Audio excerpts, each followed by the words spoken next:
Hello welcome friends my YouTube channel. आज हम आपको बीजांड की संरचना के बारे में बताएंगे।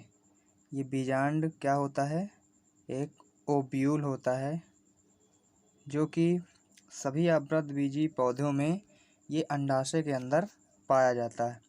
ये एक की संख्या में भी हो सकते हैं या बहुत ज़्यादा भी हो सकते हैं। ठीक है दोस्तों, तो देखिए बीजांड जो है अंडाशय की दीवार से एक डंठल के द्वारा जुड़ा रहता है। डंठल को अपन क्या बोलते हैं? व्रंत भी बोलते हैं और इसे बीजांड व्रंत या फ्यूनिकल कहते हैं।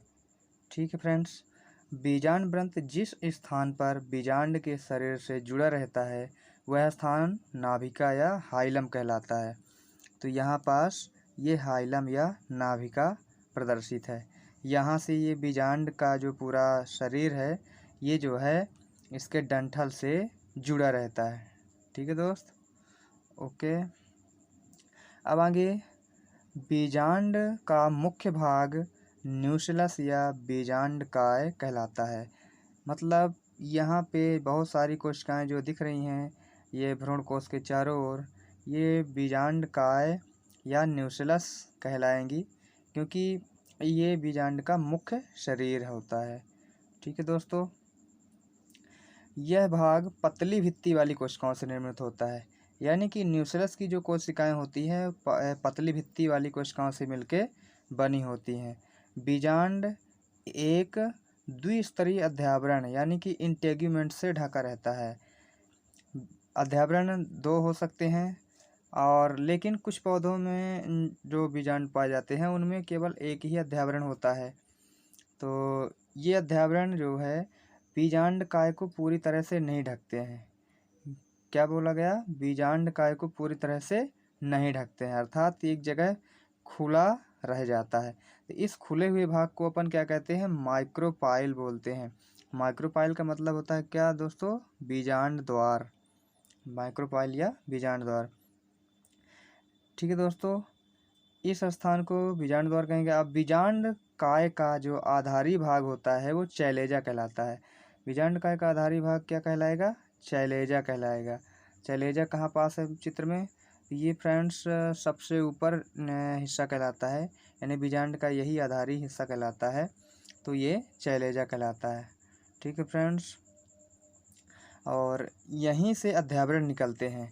तो देखिए दोस्तों, एक अध्यावरण कैसे निकले हुए हैं यहाँ से, यहाँ पास से इस तरह दो दो परत के रूप में अध्यावरण निकले हुए हैं, यानी कि चैलेजा वाले पोर्शन से ही अध्यावरण निकलते हैं। ठीक है फ्रेंड्स, और बीजांड द्वार की ओर मादा युग्मक यानी कि फीमेल गैमेटोफाइट के रूप में भ्रूण कोश पाया जाता है। तो यानी कि यहाँ पास माइक्रोपाइल जहाँ पास रहती है इस साइड ये मादा युग्मक रहता है। मादा युग्मक को भ्रूण कोश कहते हैं। यही है मादा युग्मक उद्भिद जिसमें मादा युग्मक बनेगा।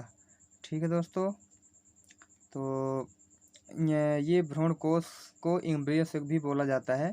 भ्रूण कोश के जो अंडद्वारी छोर होता है उसमें 3 केंद्रक रहते हैं। तो इसको अलग से चित्र के माध्यम से आप समझिएगा दोस्तों। जैसे भ्रूण कोश है तो इनमें अंडद्वारी सिरे की ओर यहाँ पास 3 केंद्रक रहते हैं, 1 2 3। तो बीच वाले जो केंद्रक को क्या कहेंगे? एग सेल कहेंगे। क्या कहेंगे? Egg cell. और जो अगल बगल कोशिकाएं होती हैं उन्हें सिनर्जिड सेल कहते हैं। सिनर्जिड सेल्स कहते हैं इनको। ठीक है दोस्तों, तो ये कहलाती हैं। तो मतलब तीनों कोशिकाओं में बीच वाली जो हो गई एग सेल या अंड कोशिका कहलाती है, और उसके अगल बगल जो कोशिकाएं मौजूद हैं वो सहायक कोशिकाएं कहलाती हैं। क्या कहलाती हैं दोस्तों? सहायक कोशिकाएं।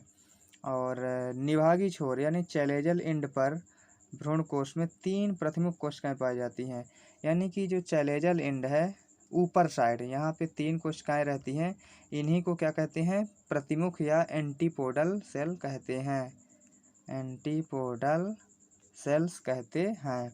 यहाँ पास सबसे ऊपर उपस्थित हैं। ठीक है दोस्तों, अब एंटीपोडल के बाद यहाँ पे जो बीच सेंटर में यानी कि भ्रूण कोश के बीचों बीच सेंटर में क्या रहती हैं, दो कोशिकाएं, वो सॉरी, दो केंद्रक रहते हैं, जिन्हें हम क्या कहते हैं, ध्रुवीय केंद्रक या पोलर न्यूक्लियाई कहते हैं, पोलर न्यूक्लियाई कहते हैं। और ये जो है पोलर न्यूक्लियाई निषेचन के ठीक पहले आपस में संयोजित होकर के द्विगुणित द्वितीयक केंद्रक का निर्माण करते हैं, अर्थात बीच में द्वितीयक केंद्रक पाया जाता है। तो इस तरह से दोस्तों ये बीजांड की संरचना में कुल कितने भाग हो गए, तो देखते हैं, एक बार चित्र का अवलोकन कर लें। यहाँ पास सबसे जहाँ पर बीजांड वृंत जो है बीजांड काय से जुड़ता है वो हाइलम कहलाता है, और बीजांड काय का आधारी सिरा चैलेजा कहलाता है। और ये बीजांड काय का जो मुख्य शरीर है ये क्या कहलाता है, न्यूसेलस कहलाता है।